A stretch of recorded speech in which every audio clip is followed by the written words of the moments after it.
used 6 raw materials for lactic acid production, which are immobilized Lactobacillus delbrueckii ATCC 9646, liquid pineapple wastes, yeast extract, calcium carbonate, 78% sulfuric acid and activated carbon. We introduced first raw material, which is immobilized Lactobacillus delbrueckii ATCC 9646. Firstly, Lactobacillus is mesophilic bacteria. Its optimum temperature is between 20 to 40 degrees Celsius. It can survive in pH 5 to 6. We choose Lactobacillus because it is homofermenter, which means it only produces lactic acid. No other side products are produced.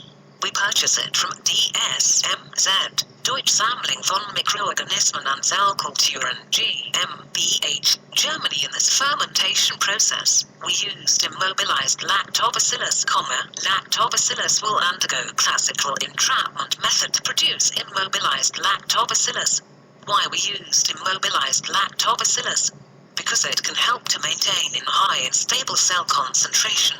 Besides, it has longer working lifetime than free cell system.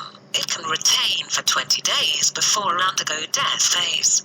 Next, immobilized Lactobacillus also can produce higher productivity than free cell. It also ease of downstream processing, which is easier to filter out with the beads.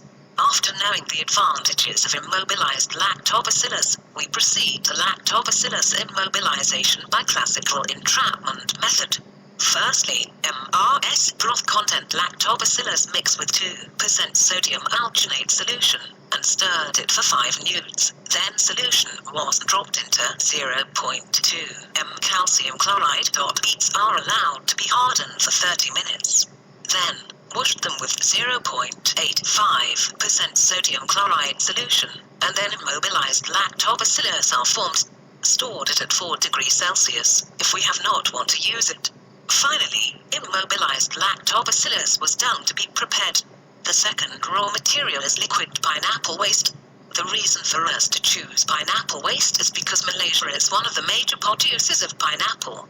In Malaysia, about 30 to 50% of pineapple waste is discarded during pineapple processing, especially pineapple canning industry, which is producing large quantities of pineapple waste.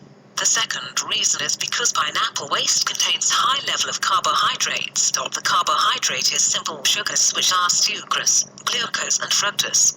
All of these sugars can be acted as substrate for lactic acid production. The pineapple waste that discharged to the environment untreated can cause a serious environment problem. Therefore, by using pineapple waste, environment problem can be reduced. How can we obtain liquid pineapple waste? Firstly, pineapple waste we buy from the suppliers and deliver it to our factory. In factory, pineapple wastes are undergo crushing and pressing. Then solid waste and liquid waste will be produced separately. Solid pineapple waste we will sell it to farmer for cattle feeding. The liquid pineapple waste will be used as substrate for lactic acid production. Before undergo fermentation process, liquid pineapple waste will undergo pre-treatment. Liquid pineapple waste was boiled in a stainless steel vessel for 5 minutes. To deactivate the existing enzymes, then undergo centrifugation to remove the solid particles. The liquid pineapple waste then store in the freezer. When we need it, we defrost it by using microwave oven, then sterilize it by using vacuum filter. Then the liquid pineapple waste was done prepared. You can be used in fermentation process. Third raw material is yeast extract. Liquid pineapple waste has little nitrogen and soluble protein, therefore the substrate must be supplemented with yeast extract as a nitrogen source. The carbohydrate-containing medium has been enriched with yeast extract to achieve the optimal growth conditions for the demand of nutrient on lactic acid bacteria. Fourth raw material is calcium carbonate. Calcium carbonate is usually the least expensive of the salts available for the purpose. It functions as adjustment of the pH of the fermentation broth. Fifth raw material is sulfuric acid. Sulfuric acid will be used in downstream process. It will react with calcium lactate to form insoluble calcium sulfate, easier to filter out. Sixth raw material is activated carbon. created using Powtoon.